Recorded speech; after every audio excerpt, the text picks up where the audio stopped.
You are listening to a Sustainable World Radio podcast. Sustainable World Radio brings you in-depth interviews, news, and commentary about exciting, creative, and innovative ways of living. Produced in Santa Barbara, California, Sustainable World focuses on positive solutions to environmental challenges, solutions that adhere to the permaculture ethics, earth care, people care, fair share. Are you interested in learning more about permaculture projects around the globe, how to plant a food forest, restorative design, or ethnobotany? Then stay tuned to Sustainable World Radio.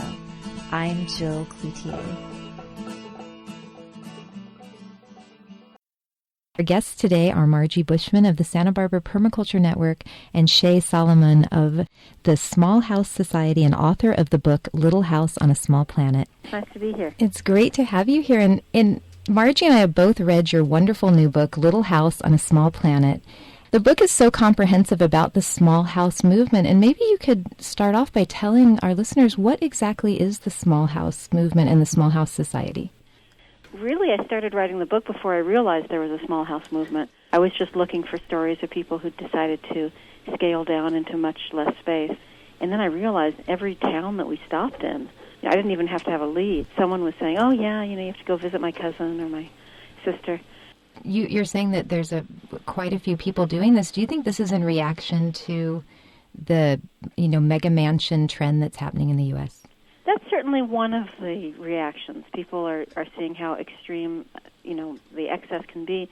And particularly people who are ecologically minded are so shocked by it that they've kind of swung in the opposite direction and said, there's a certain group of people in the small house movement who live very small, like in something the size of your bathroom, 100 square feet or 200 square feet. Then there's also just people who are, the demographics of the United States is showing that people are getting older. There's a good number of people who are selling their houses and just scaling down because they don't have kids at home anymore. And they're moving into apartments or small houses or trailers even. There's a whole lot of different reasons that people are doing it. And Shay, could you say a few words about this trend toward gigantic buildings and homes that we have in the U.S.? Do you think it's just because we have so much stuff now, we need larger and larger spaces to store it in? I think the most fundamental reason that we have such big houses is just because we can. The technology has allowed it over the last 100 years, certainly the last 50 years. We've developed incredible technology that makes it very easy to clear a forest. It makes it very easy to throw up a really huge amount of roof over an area. It doesn't necessarily mean that all these houses are very well built, but they're well enough built that, they are expected to last for at least 50 years. So that's one thing, is the technological advance has made it possible. There's also financing, the federal guidelines, as well as just the social guidelines around how much it's felt is okay to mortgage, how much of a loan it is okay to give to people, has been expanded so much. So there was a time when it was, just 50 or 60 years ago, when it was really uncommon to buy a house unless you had at least a 30% down payment. And many people had much more than that 50 or 60% down payment. Now, we see no down payment at all. So there's this incredible access to inexpensive money in a way. It's inexpensive, the initial price. You get into the house very easily. However, of course, the long-term cost of these mortgages is often 2, 3, sometimes 4 times the cost of the actual house. Mm-hmm. So there's the finances behind it. What other reasons? Well, like you say, there are people accumulating more and more things. So a good portion of our houses now is really storage. People are increasing their houses so that they can hold all the stuff that they have. But that's a kind of chicken and the egg thing, because some people say that the reason they've acquired so much stuff is because they have such a big house, and the house feels lonely without having a lot of stuff in it. So it can go either way, that people feel they need a place for their stuff or they need stuff for their place. What are some of the other reasons? A lot of people say, most of the people interviewed in the book believe that the reason people are building and living in larger houses is to keep up with the Jones. So there is certainly that effect, that cumulative effect, that when everyone else is doing it, then you kind of want to do it. And our expectations have changed. So that if you're in a neighborhood, like in an older neighborhood in California where there were small bungalows, and someone tears down a bungalow and puts up a huge house, well, there's an outcry usually. People say, why do they put up this big house? And there's even some ordinances in Palo Alto, I think, and in some other communities against doing that. But if you're out at the fringe of a city and everyone's in a huge house, they don't seem huge, because everything that we see, we perceive it all relatively. So we don't even notice that it's such a big house. It just seems like, well, that's what everyone else has, so I guess I'll move into it too. And that may be the only house that immediately seems possible to acquire in your community. One thing that struck me in your book, too, was the mortgage dilemma and how living small can change this. And I think you mentioned that mortgage is actually a French word for, is it death pledge or something along those lines? Well, the etymology of the word, mort is death, and gage is sort of like a pledge, an agreement. And that, different entomologists believe different things about that word. Some people think that it just means that with the death of the note, the end of the note, then you own the property, and until then you didn't actually have title to it. Other people say that many mortgages in the past have had a clause that if the person who's loaned you the money passes away, then you own the property. That used to be fairly standard. Of course, now banks own the mortgages, hold mortgages, and they don't do that anymore. But in history, that was the case. And how does living in a smaller place help people get out of this mortgage dilemma? Well, one of the most interesting things that I think is in the book that is most applicable to most people is that there are possibilities in a number of municipalities and certainly in rural areas for people to divide their house into 2 apartments or more, 3 apartments. And by dividing their house into, more distinct spaces, they can charge rent, and then they can pay off their mortgage very quickly. Or they can pay it off slowly but not have to be paying a mortgage themselves. So that's a very interesting way to make your house work for itself, is simply by moving into just half of it. And many people find that by redesigning that half, by putting windows in where they want them, or by putting in little nooks, or in some way making, there's all kinds of, in the book there's, a chapter dedicated just to little things that you can do to make a smaller space work better for you. So many people say, well, it works better than our larger space worked anyway, and we're receiving rent. So that's one way. Also, if you're building new, well, size is one of the main things that contributes to cost. So the less house you build, the less house you'll have to pay for. And if you're paying with a mortgage, well, then that's times 2 or 3 or 4. Because, once you pay a mortgage, you're paying 3 or 4 times what the original cost was in interest. One thing I noticed in your book, too, Shay, was you were talking about how if someone is starting with new construction to build small, and so instead of a 5,000 square foot home, build 2,500 square feet, and then spend the money left over on a great architect, skilled craftspeople, and gorgeous materials. I thought that was wonderful. Yeah, well, that's certainly true. That's something that people are noticing, though. The 2,500 square feet is not really small by world standards. Mm-hmm. It's a lot smaller than 5,000 square feet. And you can still have an incredibly gorgeous, impressive house that's 2,500 square feet. But certainly, employ a wonderful architect and craftspeople who are actually using very lovely materials. I mean, doesn't that seem like that's a much more pleasant place to be than something twice the size, but it's more kind of tinny? Yeah, I think that's definitely caught on quite a bit, that idea. Now, Shay, what are some of the... in your book, you were mentioning that there isn't a housing crisis in the U.S., and that you were speaking of a distribution crisis instead. Could you elaborate on that for our listeners? Yeah, we have often thought that we have a housing shortage. And, of course, it's geographical. We have a population that moves depending on where investment's going on at that moment. People move towards the jobs. So in certain geographical areas, there's more or less housing. But if you look at the United States in general, and you include luxury housing and second and third and fourth houses, and you just look, for instance, at the vacancy statistics of the U.S. Census, you can find that we have about 10.5 million houses that are empty. They've either been on the market for a long time and people aren't willing to drop the price. Some of them are vacation houses or third or fourth houses, investment houses. Some of them are just houses that have been standing empty and it's unclear, why they've been empty. A small percentage of those are houses for migrant workers who only use them part of the year. Still, that's a lot of empty houses. We also have per person now over 1,000 square foot per person. In 1950, we had more like 300 square foot per person, wow. Which isn't 300 square feet really by world standards is a lot per person. In 1955, Americans were not really underhoused. It wasn't like the 19th century and the tenement houses in New York. It was a time when, most people felt that, they shared a bathroom with their kids, but it was a decent way of life. Have we gotten larger? Is that one of the problems? Is it physically? Our bodies? Yeah, I'm kidding.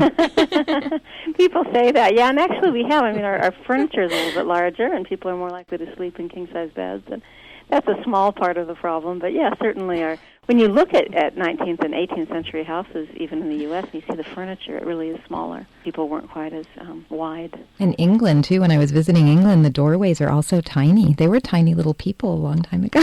Absolutely, yeah. 6-foot-high door was a common thing because very few people were over 6 feet tall. Yeah, that's a slight, that's a 1% increase in that. So basically we have more of a distribution crisis instead of housing. And would you say that all these empty homes that we have, if we actually renovated those instead of tearing them down and building new houses, would that have a profound positive impact on the environment?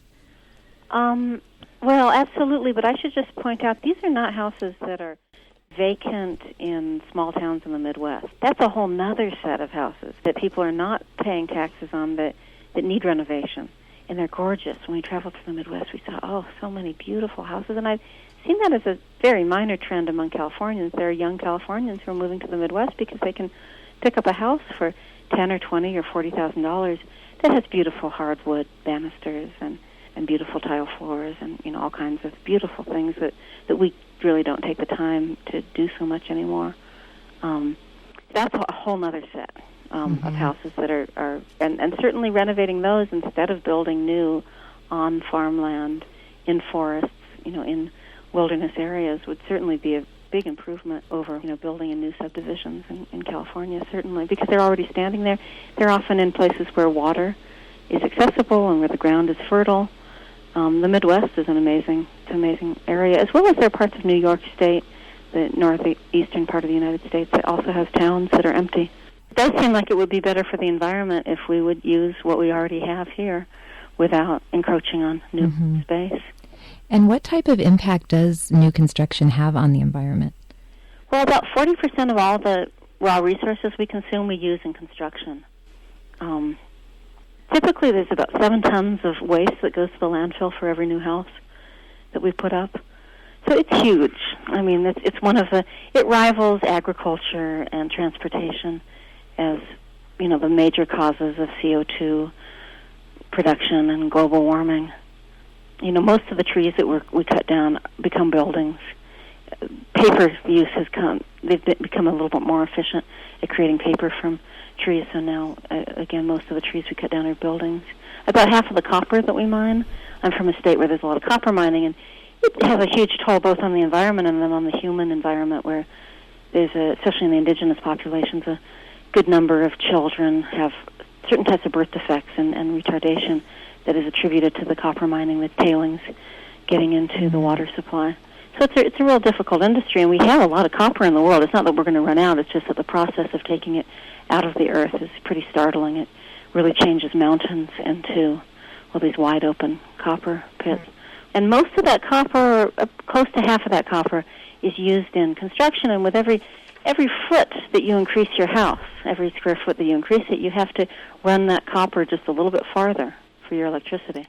And every time you build a house that's a little bit farther away, another couple acres away from another house or another few feet from another house, you increase the amount of copper you need to bring electricity to the house. Same thing for sewage, same thing for water, same thing for every service that you bring to a house.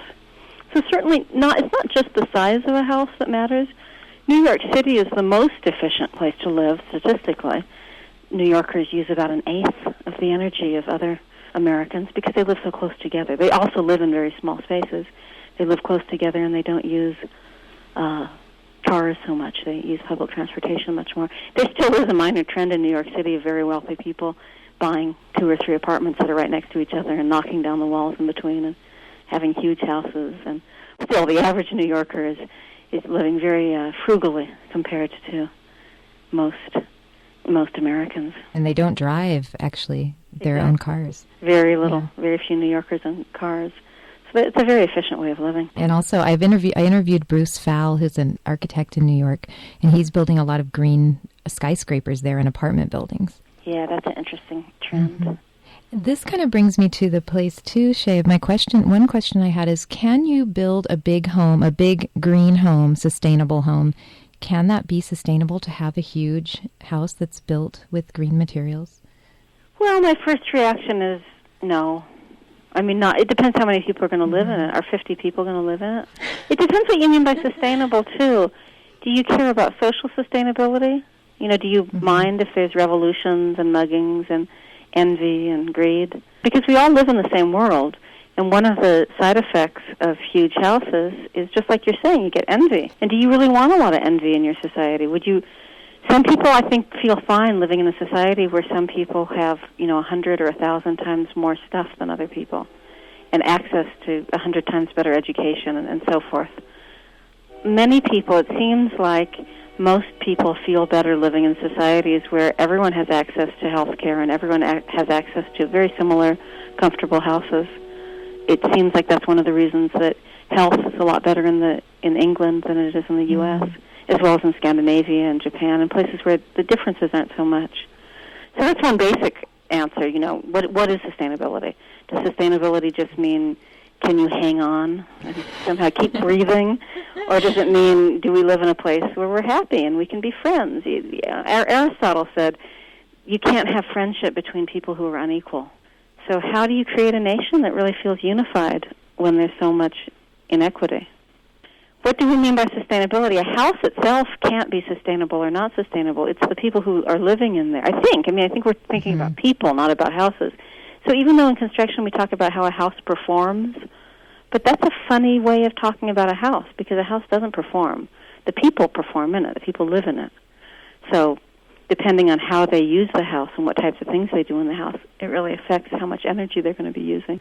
If there's just one person and they own 3 mansions, which are so-called green, no, I don't see how you can call that sustainable. It's using up just the physical space that it takes up.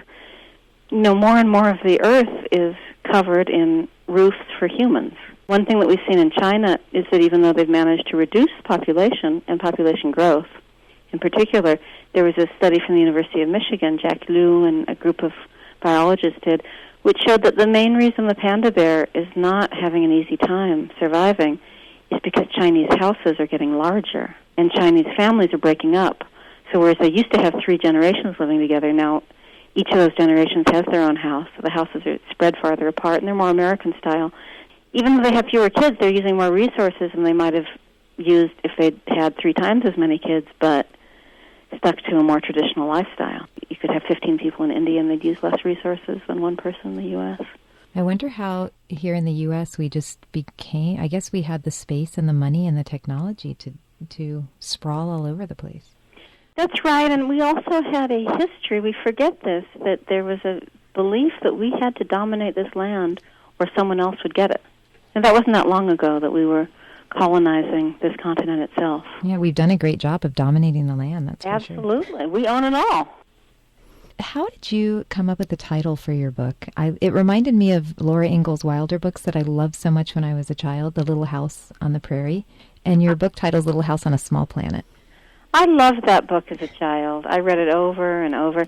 My father's family is from Montana and Idaho, and they were homesteaders. And actually, the Laura Ingalls Wilder books were sort of depicted as an easier life than I think my grandparents had. But they were so warm, and there was something, there's something that every American identifies with, whether or not your parents have ever homesteaded, but that was a huge number of people who homesteaded and built small houses where families were very close together, log cabins where there might have just been one bedroom.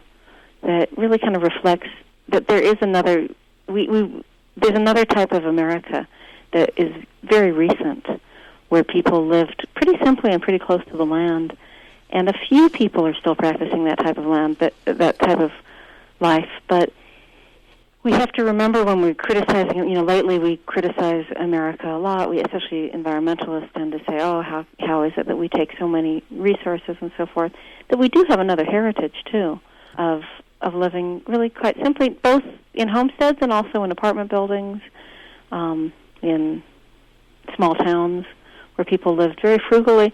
There's a long history of religious movements in the United States where simplicity was very important to the center of those religious groups, the Quakers and Mennonites, and really many of the Protestant churches in particular, as well as the Catholic Church. There are many, many religious movements that really encourage a type of simplicity. So America has a history that we can really tap into. The second part of the title is On a Small Planet, which comes somewhat from Diet for a Small Planet, which really affected me when I was a kid because my mom read that book, and that's, of course, the book by Frances Moore Lappé that explained that really hunger in the world is not so much caused by a lack of food as a lack of distribution of food, a lack of access to healthy food, and that there really was a way of making food more accessible to everyone, and this is now accepted by lots of people, by eating a more vegetable and grain-based diet than by eating things that cost so much to produce, such as meat. And it affected me in my childhood because my mother read it, and then our diet changed quite a bit. And then I read it as a teenager. I was really impressed. Frances Moore Lappé actually wrote the foreword to this book, and she points out that it's, they're parallel, that we don't really so much have a housing crisis as we have a homing crisis or a sharing crisis. We have plenty of houses. We have plenty of space under roof for everyone to be indoors, anyone who wants to be indoors to be indoors. But we do have a problem of distribution where some people have 2 or 3 houses and some people have huge houses and other people are living in cardboard boxes right here in our country, in America. Now, Shay, as I mentioned earlier, the book is very comprehensive. And how long did it take you and Nigel to complete this book? And maybe you could mention a little bit about your journey in completing it. I started collecting floor plans and so forth about 7 or 8 years ago, and stories, just because I had clients who really wanted bigger and bigger houses. And it just, even before I saw the research and saw some of the work that Environmental Building News had done and some other groups, it just seemed intuitively kind of nuts that people were building big houses and thinking that was going to make things more ecologically sane to build more, even if it was green.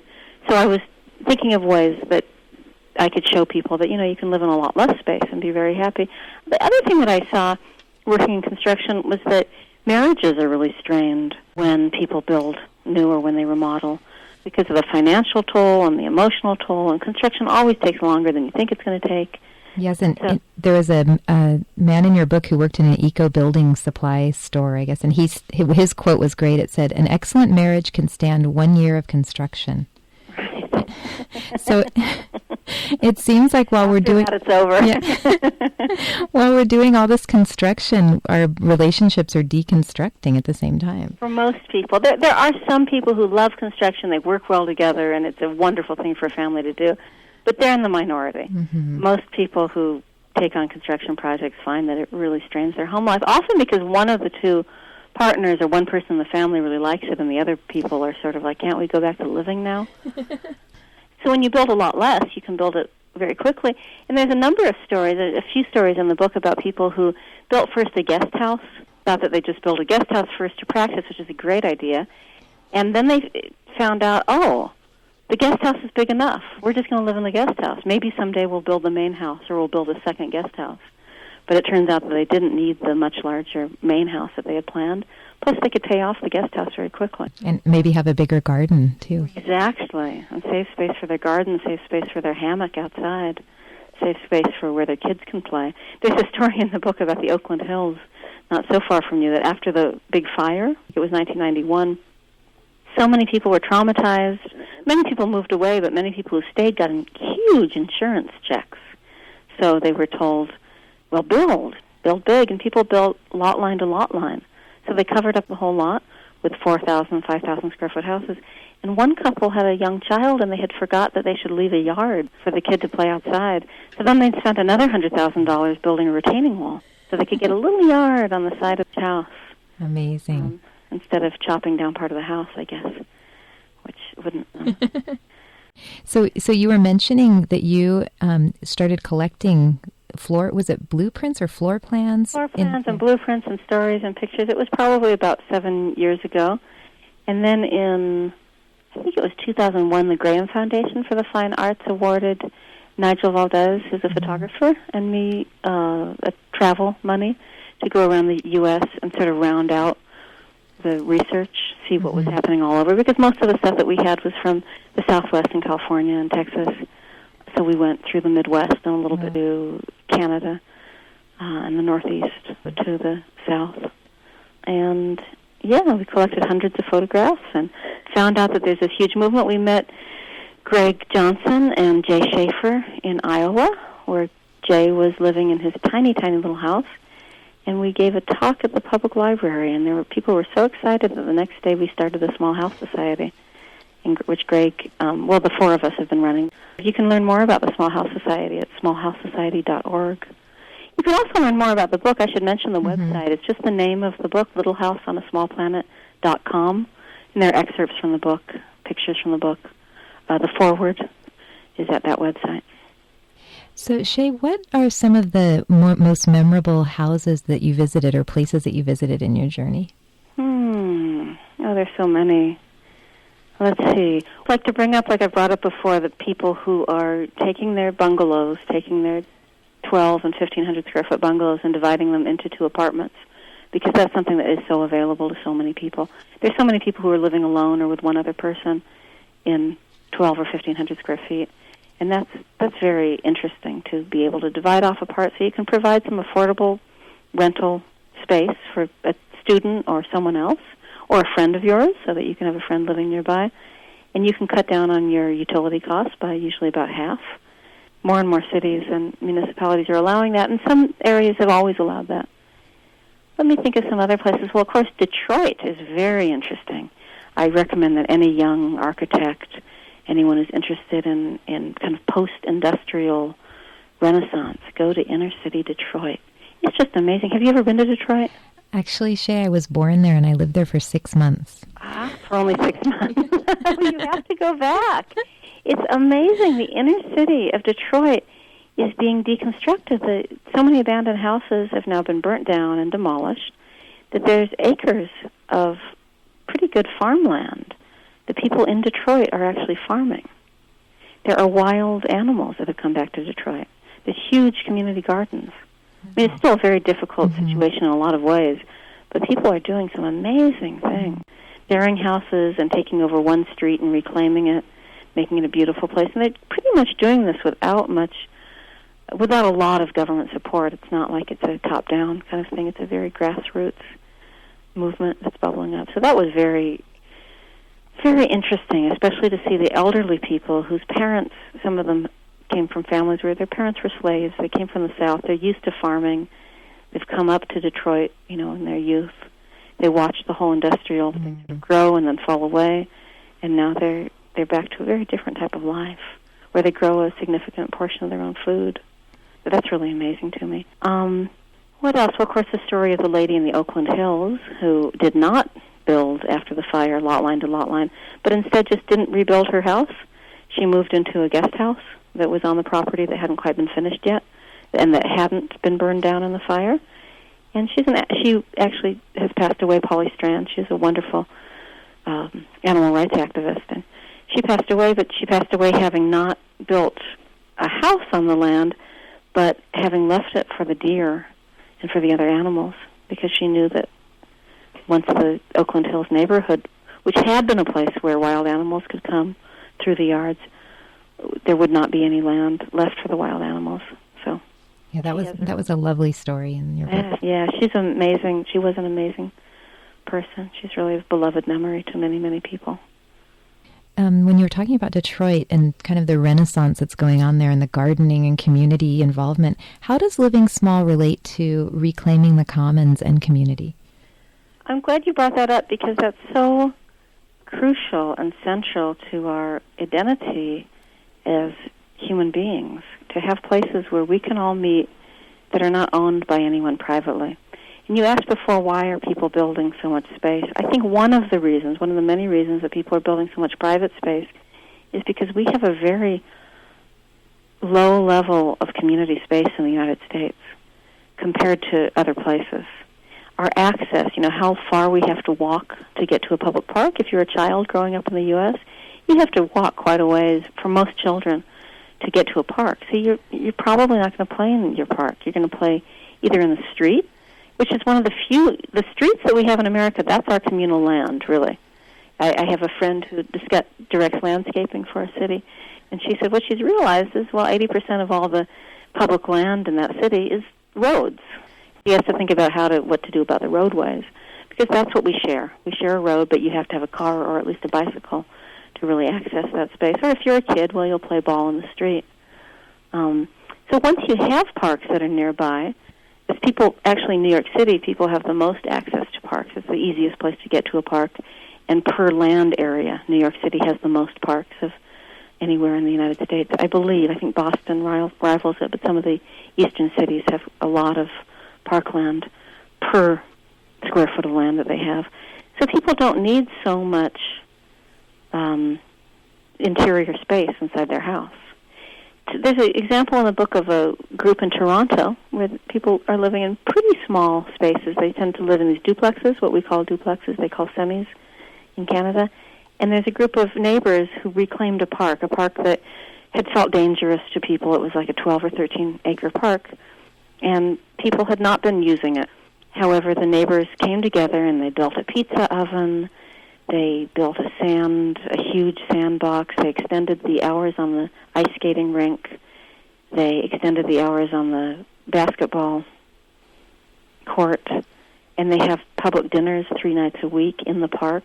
They have a puppet theater that lives in the park for 6 months a year. So their living room now is their park. And people, it's an incredible place. People come now from all over the city to come to the park. But now the people who have built up that park and all the activities there are trying to figure out how to get some other parks going in Toronto. They're overwhelmed because everyone wants to go where all this action is going, and it's so much fun. And I think that might not have existed if everyone had plenty of space for a volleyball court in their backyard. A lot of us are trying to get people to come to our party, right, because we have all this extra space in our house and we want to entertain. Many people who have large houses say, the house feels so much better when I have 10 or 20 people in it. Well, that's what big houses were made for. And when there isn't that much space, it sometimes can feel pretty lonely. There's a story about a couple who lived in a big Victorian house and how hard that was on their marriage because they didn't see each other. The child could get lost in the house, and they moved into a much smaller house and found that even though they still had problems, they had to confront each other with their problems instead of sort of running off to the sides of the house. On top of that, the house took so much maintenance that all they would talk to each other about was the maintenance that had to be done on the house. And yet it was a gorgeous house that everyone would be proud to own, you would think, all Victorian. But it felt right at Thanksgiving and Christmas, they said. Those were the only times when it felt right, was when they had a lot of relatives there to really fill it up. Would you say, Shay, that living alone is more of a modern phenomena, that in the past we were just interacting more with people and definitely our communities? That's statistically absolutely true. It's also interesting that in the 19th century you can see old historical diaries where people say that they were kind of upset because they had to sleep alone that night. People actually shared beds. 200 years ago, it was uncommon to sleep alone in a bed. Even in hotels. Well, you probably remember, if you've ever read Moby Dick, that even in a hotel they'd have one bed, and you didn't even necessarily know who you were sleeping next to, in the room. It's a big shift. We certainly don't think about sharing beds with strangers, but we don't even think about sharing rooms with strangers, or even sharing rooms. Children are not sharing rooms. There's a whole chapter in the book dedicated to children's space, and this question of, when you're single, you can live with nothing, but once you have kids, you have to have lots of stuff. And there's a whole movement of people who are saying, no, that's not true. Our kids are actually very happy either sharing rooms or having really tiny rooms. Maybe many children prefer having a very small space because it just is much more comfortable for them. It's more to their scale. And that's what the whole book is really about. It's about designing to scale, living to scale, feeling kind of balanced with the physical environment around you. And many, many people feel much more comfortable in a smaller space. I definitely think it's more cozy, like to be in a smaller house and not be dwarfed by your house. Yeah. There's one story about a girl who was built a little tiny sort of alcove bedroom, maybe 60 or 70 square feet, under the eaves, upstairs in the attic. And it was supposed to be temporary. But she likes it so much that she won't move out of it, and her parents, have now built this larger bedroom, which she was to share with her sister, huge bedroom.